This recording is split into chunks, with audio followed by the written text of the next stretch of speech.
hello friends, once again welcome back to Andhra Bulls Land YouTube channel. నేను మీ friend రాజు. మరొక market update today video తోటి ముందు రావడం జరిగింది. సో మార్కెట్స్ తమిళ చూసుంటారు కదండి. సో ఆల్రెడీ నేను ప్రీవియస్గా చెప్పినట్టుగా ఒక కన్సాలిడేషన్ జోన్ ఏదైతే ఉందో ప్రీవియస్గా, సో ఆ రేంజ్ ఏదైతే ఉందో ఆ రేంజ్లో నేను ట్రేడ్ అవుతుంది అనమాట అండి. సో ఆ రేంజ్లో మళ్ళీ కొంచెం రికవర్ అనేది మనం విట్నెస్ చేయడం జరిగింది. సో 15,400 అండ్ 16,000 ఈ రేంజ్లో కన్సాలిడేషన్ జోన్ అని చెప్పి నేను ప్రీవియస్గా చెప్పడం జరిగింది ఫ్రెండ్స్. ఇక్కడ మీరు హైలైట్ కూడా చేశాను నేను. సో ఇక్కడ ఒక మంచి సపోర్ట్ వచ్చే ఛాన్సెస్ ఉన్నాయని చెప్పి మనం అనుకోవడం జరిగింది కదా. సో ఈరోజు ఒక బౌన్స్ అనేది మనం విట్నెస్ చేయడం జరిగింది మార్కెట్లో. సో అయితే దీనికి రీజన్ ఏంటంటే యాక్చువల్గా మార్నింగ్ మన huge gap down normal routine అనమాట అండి. సో గ్యాప్ డౌన్ ఓపెనింగ్ అవ్వడం జరిగింది.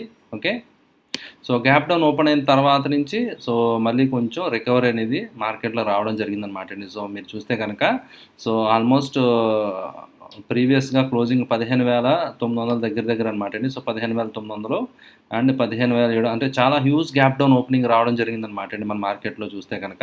సో అయితే ఈ కన్సాలిడేషన్ అనేది మీరు ఇక్కడ క్లియర్గా చూడొచ్చు అనమాట ఫ్రెండ్స్. ఒక కన్సాలిడేషన్ అనేది సో ఈ లెవెల్స్లో మార్కెట్ ఒక కన్సాలిడేషన్ అవుతుంది, రైట్. సో కన్సాలిడేషన్ బ్రేక్అవుట్ నిన్న మీకు ఆల్రెడీ నేను షార్టర్ టైం ఫ్రేమ్లో ఒక డబుల్ బాటమ్ ఫార్మేషన్ అవుతుంది సో అని చెప్పి నేను చెప్పడం జరిగింది కదా. సో ఇప్పుడు మీరు క్లియర్గా త్రిబుల్ బాటమ్ అనమాట అండి. సో త్రిబుల్ బాటమ్ కంటిన్యూషన్ అని చెప్పొచ్చు. కరెక్ట్గా డబ్ల్యూ ప్యాటర్న్ అని చెప్తారన్నమాట అండి. సో డబ్ల్యూ ప్యాటర్న్ బ్రేక్అవుట్ అయింది కాబట్టి సో నెక్స్ట్ నిఫ్టీ టార్గెట్ వచ్చి సో 16,200 దాకా టెస్ట్ చేయొచ్చు అనమాట అండి. సో 16,190, 16,200 ఇక్కడ ఏదైతే స్లైట్ గ్యాప్ ఉందో గ్యాప్ కూడా ఫిల్ చేసి పాసిబిలిటీ ఉంది. సో ఏదైతే రేంజ్ ఉందో రేంజ్ బ్రేక్అవుట్ అయింది కాబట్టి ఆ రేంజ్ దాకా సో టార్గెట్ ఎక్స్పెక్ట్ చేయొచ్చు అనమాట అండి. అంటే ఇక్కడ నుంచి ఒక 150-200 పాయింట్స్ దాకా సో నిఫ్టీ రికవరీ వచ్చే ఛాన్సెస్ కనిపిస్తున్నాయి అనమాట అండి. సో టెక్నికల్గా చూస్తే కనుక మనకి ఆ రికవరీ అనేది వచ్చే అవకాశాలు ఉన్నాయన్నమాట అండి, రైట్. సో అయితే ఇక్కడ కన్సల్టేషన్ జోన్లో ఒక మంచి క్యాండిల్ కూడా ఫామ్ అవడం జరిగింది మీరు చూస్తే కనుక. ఓకే, బుల్లిష్ ఎన్గల్ఫింగ్ అనమాట అండి హ్యూజ్ గ్యాప్ డౌన్ తర్వాత. సో ఇది ఒక మంచి ప్యాటర్న్ ఫ్రెండ్స్. మీరు టెక్నికల్గా చూస్తే కనుక ఒక డోజీ అనేది నిన్న ఫామ్ అవడం జరిగింది. సో అంటే ఒక ఇండెసిషన్ అనేది బుల్స్ బేర్స్ మధ్య, బయ్యర్ సెల్లర్స్ మధ్య టగ్ ఆఫ్ వార్ జరిగిందనమాట అండి. సో అల్టిమేట్గా సో ఇండెసిషన్ క్యాండిల్ అనేది మనం ఇక్కడ అబ్జర్వ్ చేస్తాం. దానికి ఇమీడియట్గా ఒక మంచి బుల్లిష్ ఎన్గల్ఫింగ్, రైట్, ఒక మంచి సాలిడ్ క్యాండిల్ రావడం అనేది it's a good sign. So ఒకవేళ ఎవరైతే short term player swing trading చేయాలనుకుంటున్నారో నిఫ్టీలో బయింగ్ చేయొచ్చు అనమాట అండి. సో ఫర్ టార్గెట్స్ నేను ఇందాక చెప్పాను కదా 16,200, సో ఆ టార్గెట్స్ ఎక్స్పెక్ట్ చేయొచ్చు అనమాట అండి. సో ఒకవేళ ఈ క్యాండిల్లో కనుక బ్రేక్ అయితే 15,700 బ్రేక్ అయితే మాత్రం మళ్ళీ ఇమీడియట్గా ఎగ్జిట్ అయిపోవాలన్నమాట అండి. సో అంటే ఒక రేంజ్ మీరు టార్గెట్ ప్లాన్ చేసుకోవచ్చు అనమాట అండి. 300 పాయింట్స్ స్టాప్ లాస్ తోటి మేబీ 400-500 దాకా కూడా నిఫ్టీ కొంచెం రికవరీ రావచ్చు అనమాట అండి. సో అయితే ఆఫ్టర్నూన్ రికవరీ రావడం జరిగింది. సో దానికి రీజన్ ఏంటంటే సో మీరు చూస్తే కనుక యూరోప్లో ఒక స్టిమ్యులస్ ప్యాకేజ్ రావచ్చు అని చెప్పి ఒక న్యూస్ రావడం జరిగింది అనమాట అండి. సో అందుకే మీరు చూస్తే కనుక only DAX, European market DAX తప్ప సో మిగతా అన్ని మార్కెట్స్, ఏషియన్ మార్కెట్స్ ఇవన్నీ కూడా స్టిల్ ట్రేడింగ్ ఇన్ రెడ్ అనమాట అండి. సో అన్నీ కూడా రెడ్లోనే క్లోజ్ అవ్వడం కూడా జరిగింది మన మార్కెట్స్ కూడా, రైట్. యాక్చువల్గా సో మీరు చూస్తే కనుక సో అయితే సో మన మార్కెట్స్ కూడా అంటే క్లోజ్ అవ్వడం రెడ్ కాదనమాట అంటే రికవరీ వచ్చి సో రెడ్ క్లోజ్ అవ్వాల్సిన పరిస్థితి నుంచి ఒక 150 పాయింట్స్ ప్లస్లో మనం క్లోజ్ అవ్వడం జరిగిందనమాట. సో బట్ గ్లోబల్గా మీరు చూస్తే కనుక సో గ్లోబల్ మార్కెట్స్ అయితే ఇంకా రికవరీ రాలేదనమాట అండి. సో అయితే యూరోప్ మార్కెట్స్ ఎప్పుడైతే న్యూస్ అది వచ్చిందో సో ఒక రికవరీ అనేది రావడం అనేది మనం విట్నెస్ చేయడం జరిగిందనమాట అండి. సో అది ఒక reason friends, right.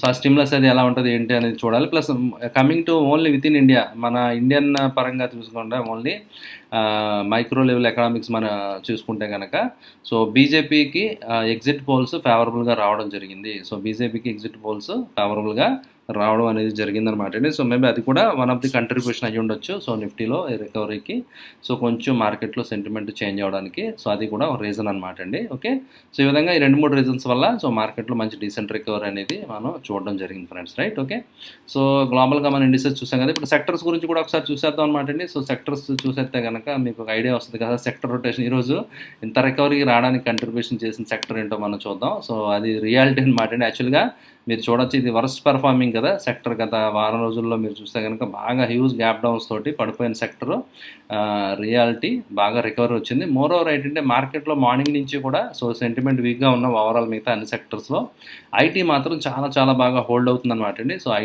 IT index చాలా బాగా హోల్డ్ అవుతుంది. ఇన్‌ఫాక్ట్ ఈరోజు నాకు ఒక ఐటీ స్టాక్ ఉందనమాట అండి. సో, అది మీతో షేర్ చేస్తాను నేను వీడియో లాస్ట్‌లో. ఓకే. సో, మీరు చూస్తే గనక సో, ఓవరాల్‌గా గ్రీన్‌లో ఉండడం జరిగింది most of the indices. Metals మాత్రం ప్రెషర్‌కి గురవ్వడం జరిగింది. సర్ప్రైజింగ్ అనమాట. యాక్చువల్‌గా మెటల్స్‌లో టైల్‌విండ్ ఉంది. మెటల్స్ ఇప్పుడు ఫర్ దట్ మ్యాటర్ నికెల్ అవి ప్రైజెస్ చూస్తే గనక చాలా హైక్ పెరిగిపోయినాయి అని చెప్పి న్యూస్ వస్తున్నాయన్నమాట అండి. సో, అందువల్ల మెటల్స్ సంబంధించి ప్లే ఇప్పుడు జరుగుతుందనమాట కమోడిటీ ప్లేలో. సో, అయితే ఈరోజు మెటల్ ఇండెక్స్ మాత్రం అండర్ పెర్ఫార్మ్ చేయడం జరిగింది. సో, ఆల్మోస్ట్ అదొకటే మీరు కమోడిటీస్, మెటల్స్ మాత్రమే ఈరోజు నెగిటివ్‌గా ట్రేడ్ అవ్వడం జరిగింది. సో, మిగతా ఇండిసెస్ అన్నీ కూడా గ్రీన్‌లో క్లోజ్ అవ్వడం మనం అబ్జర్వ్ చేస్తాం అనమాట అండి. రైట్. అయితే ఎఫ్ఐ డేటా, డిఐ డేటా నిన్నటిదనమాట అండి ఇది. సో, నిన్న 7,400 కోట్లు ఎఫ్ఐఎస్ అమ్మారనమాట అండి. సో, 5,300 కోట్లు డిఐఎస్ కొనడం జరిగింది. ఈరోజు కూడా మీరు తీసుకుంటే సో, ఎఫ్ఐఎస్ మీరు చూడొచ్చు అనమాట అండి క్లియర్‌గా. ఎఫ్ఐఎస్ 8,000 కోట్లు సెల్లింగ్ చేశారు. సో, ఇది దృష్టిలో పెట్టుకోండి ఫ్రెండ్స్. మార్కెట్స్ ఇక్కడి నుంచి పెరిగిపోతాయా కంటిన్యూగా అని మనం నమ్మడానికి లేదు. FIs still they are selling. FIs కంటిన్యూగా సెల్లింగ్ ఎక్కడా ఆగట్లేదనమాట అండి. సో, ఇంకా తగ్గికొలది ఇంకా ఎక్కువ అమౌంట్ సెల్లింగ్ చేస్తున్నారు తప్ప సో, ఎక్కడా కూడా బయింగ్ అనేది లేదంటే సెల్లింగ్ ఆగడం అనేది జరగట్లేదు. సో, అందువల్ల కొంచెం మనం ఇంకా స్టిల్ కాషన్ అనేది కొంచెం దృష్టిలో ఉండాలన్నమాట అండి. ఓకే. సో, డిఐఎస్ 6,490 కోట్లు కొట్టి బయింగ్ చేయడం జరిగింది. సో, దానివల్ల మార్కెట్స్‌కి సపోర్ట్ అనేది రావడం జరిగిందనమాట అండి. రైట్. సో, అయితే ఆప్షన్ చైన్ మీరు చూస్తే గనక ఆప్షన్ చైన్ అని మనం అనుకోవడం జరిగింది కదా! యాక్చువల్‌గా ఆప్షన్ చైన్ కాల్ రైటింగ్ హెవీగా జరిగిందని అనుకున్నాం కదా! సో, కాల్ రైటర్స్ ఇక్కడ చూస్తే కనుక అంత అగ్రెసివ్‌గా ఎక్కడ అన్వైండింగ్ చేసినట్టుగా అనిపించలేదనమాట అండి. ఓకే. సో, మీరు అది కొంచెం గమనించాలన్నమాట అండి. అంటే అగ్రెసివ్‌గా మార్కెట్ ఇంకా పెరిగిపోద్దని ఎక్స్‌పెక్ట్ చేయట్లేదనమాట. ఎవరైతే రైటింగ్ చేశారో వాళ్ళ పొజిషన్స్ ఎక్కడ నెగెటివ్‌గా స్క్వేర్ అప్ అయినట్టుగా పెద్దగా కనిపించలేదు. సో, కాల్ రైటర్స్ అలాగే ఉన్నారు. అయితే ఏంటంటే పుట్ రైటింగ్ చేయడం జరిగిందనమాట అండి. క్లియర్‌గా పుట్ సైడ్ మీరు చూడొచ్చు అనమాట అండి. ఓపెన్ ఇంట్రెస్ట్ బిల్డప్ అయింది. సో, పుట్ రైటింగ్ జరుగుతుందనమాట. పుట్ సైడ్ 15,500 కానివ్వండి. సో, 15,800 లెవెల్స్‌లో పుట్ రైటింగ్ జరిగిందనమాట అండి. ఓకే. సో, అందువల్ల ఏంటంటే సో, కొంచెం సైడ్ వేస్ నుంచి కొంచెం స్లైట్‌గా పైకి ఉండొచ్చని చెప్పి ఆప్షన్ చైన్ ఎక్స్‌పెక్ట్ చేస్తున్నట్టుగా అనిపిస్తుందనమాట అండి as of now. Right. Okay అండి. సో, ఇది ఆప్షన్ చైన్ సంబంధించి ఫ్రెండ్స్. రైట్. సో, అయితే ఇప్పుడు 2 స్టాక్స్ ఉన్నాయని చెప్పాను కదండీ. సో, ఆ 2 స్టాక్స్ నేను మీతో షేర్ చేస్తాను ఫ్రెండ్స్. ఫస్ట్ స్టాక్ వచ్చి ఇన్ఫోసిస్ అనమాట అండి. ఫస్ట్ స్టాక్ వచ్చి ఇన్ఫోసిస్ అనమాట అండి. సో, ఇన్ఫోసిస్ చూస్తే కనుక మీరు చూడొచ్చు అనమాట అండి. ఒక డౌన్‌ఫాల్ తర్వాత హ్యూజ్ డౌన్‌ఫాల్ తర్వాత ఒక కైండ్ ఆఫ్ మీరు చూడొచ్చు అనమాట అండి. సో, ట్రయాంగిల్ అనుకోండి descending triangle kind of pattern breakout ఈరోజు రావడం జరిగింది. ఓకే. సో, దీనికి అనుగుణంగానే సిమిలర్‌గా ఐటీ ఇండెక్స్ కూడా ఇదే ప్యాటర్న్‌లో కనిపించింది కదా! మనం చూసాం కదా ప్రీవియస్‌గా. ఓకే. సో, అయితే వాల్యూమ్స్ పెరుగుతున్నాయి అనమాట అండి. సో, ప్రైస్ పెరుగుతుంది, వాల్యూమ్స్ పెరుగుతున్నాయి. సో, అందువల్ల ఏంటంటే ఇన్ఫోసిస్ మీరు ఆలోచించొచ్చు అనమాట అండి. If you are interested to enter. So, తక్కువ క్వాంటిటీస్ తోటి మీరు బై చేయాలనుకుంటే కనుక ఇన్ఫోసిస్ అనేది మీరు ప్లాన్ చేసుకోవచ్చు. రైట్. నెక్స్ట్ స్టాక్ అనమాట అండి. So, Indraprastha gas limited. So, IGL నాకు ఎందుకు నచ్చిందంటే స్టాకు హ్యూజ్ వాల్యూమ్స్ తోటి బయింగ్ జరిగింది. చాలా అగ్రెసివ్ వాల్యూమ్స్ అనమాట అండి. సో, చాలా ఎక్స్ట్రాడినరీ వాల్యూమ్స్ తోటి ఇక్కడ చూడొచ్చు అనమాట అండి. సో, రీసెంట్‌గా ఎక్కడా లేని వాల్యూమ్స్ తోటి బయింగ్ జరిగింది.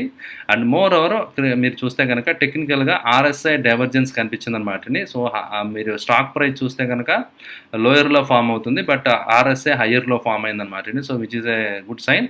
డైవర్జెన్స్ వచ్చింది. Plus at the same time అక్కడ వాల్యూమ్ బ్రేక్అవుట్ వచ్చింది కాబట్టి కనీసం నేను ఒక 30-40 రూపీస్ ఎక్స్పెక్ట్ చేస్తున్నాను అనమాట అండి price movement. So, minimum Indraprastha gas లిమిటెడ్‌లో. తర్వాత వాల్యూమ్స్ అవి కంటిన్యూ అయ్యి మార్కెట్ కొంచెం సపోర్ట్ చేస్తే ఈవెన్ ఇంకా కొంచెం పైకి కూడా సో, వెళ్ళే ఛాన్సెస్ ఉంటాయన్నమాట అండి. రైట్. సో, ఇవి ఫ్రెండ్స్ ఈరోజు నేను మీతో షేర్ చేద్దాం అనుకున్న 2 stock ideas. So, I hope ఈ వీడియో మీకు నచ్చిందని ఆశిస్తున్నాను. వీడియో నచ్చితే లైక్ చేయడం మర్చిపోద్దండి. సో, అదేవిధంగా మీ రిలేటివ్స్‌కి, ఫ్రెండ్స్‌కి అందరికీ ఆంధ్ర బుల్స్ లాంటి యూట్యూబ్ ఛానల్ గురించి తప్పకుండా తెలియజేయండి. Thank you for watching the video. Bye.